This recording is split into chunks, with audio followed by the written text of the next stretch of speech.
فرمائیے. بتایا تھا کہ کمر درد سے 3 دن پہلے وہ کھیلتا رہا ہے اور کمر درد سے شروع ہوا تھا. کمر درد ہوئی پہلے پھر بخار چڑھ گیا. ٹھیک ہے. کمر درد پہلے ہوئی ہے. جی. کمر درد بعض دفعہ یہ بھی ہو سکتا ہے کہ اس کو گردوں میں انفیکشن ہو گئی ہو اور سردی لگ گئی ہو. اس میں بھی اگر بپتیشیا کی علامت ہے تو بپتیشیا بھی یہی کافی ہو جائے گا. لیکن اس یعنی گردے کے امکان کو مد نظر رکھتے ہوئے آپ ان سے پوچھیں نا پھر. اور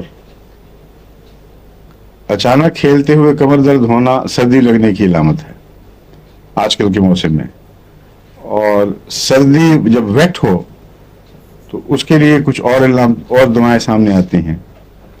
ویٹ سردی لگنے میں مرکری بھی ذہن میں آتی ہے اور فائٹولاکا اس کی ایک چوٹی کی دوا ہے. تو یہ میں واپسی کا رستہ بتا رہا ہوں آپ کو، دواؤں سے مرض کی طرف کیسے پہنچنا ہے. پھر مزید ان سے سوال جواب کریں اور جب آپ کو تسلی ہو جائے کہ یہ اس سے ملتا جلتا معاملہ ہے تو وہی دوائی دیں پھر اللہ کے فضل کے ساتھ. ٹھیک ہے. اگر کچھ نہ پتہ چلے تو بپتیشا دے دیں. مریض شور میں چاہ رہا بیٹھا ہوا آرام سے لیٹا ہوا ہے، پروسٹیشن کی وہ علامتیں نہیں جو یوریٹک ایسڈ یا ایسڈ فاس کی طرف لے جاتے ہیں، تو پھر بہتر یہی ہے کہ اس کو بپتیشیا بلا تاخیر شروع کرا دیں.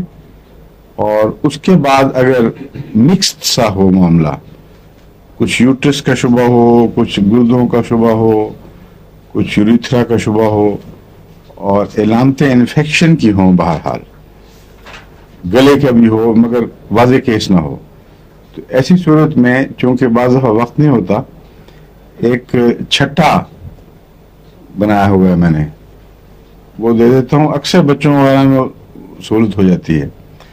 بچوں میں اس لیے کہ بچے علامتیں نہیں بتاتے، تو یہ زیادہ تر میں بچوں ہی میں استعمال کرتا ہوں. بڑوں کے لیے پوچھ کر کوشش یہی کرتا ہوں کہ اکیلی دوا مل جائے.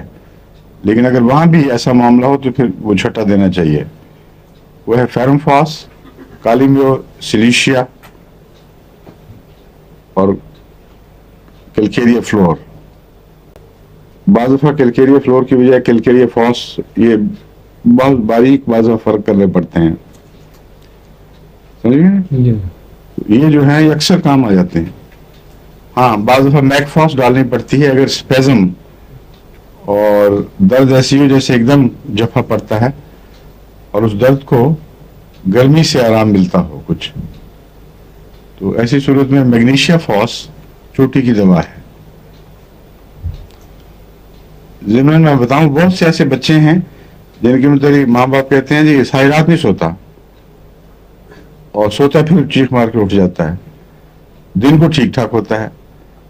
اس کی وجہ یہ ہے کہ جب بچہ اسکول سے لیٹ جاتا ہے تو اس کے پیٹ کی ہوا بعض جگہ گچھے ڈال دیتی ہے اور اس تناؤ کی وجہ سے اس کو گھبراہٹ ہوتی ہے. وہ ایسی صورت میں میک فاس کی اگر وہ بڑا بچہ ہے نسبتاً تو 1-2 ٹکیاں منہ میں ڈال دیں، ورنہ بہترین طریقہ یہ ہے کہ تھوڑے سے گرم پانی میں ٹکیاں گھول دیں اور قطرہ قطرہ بچے کے منہ میں ٹپکائیں.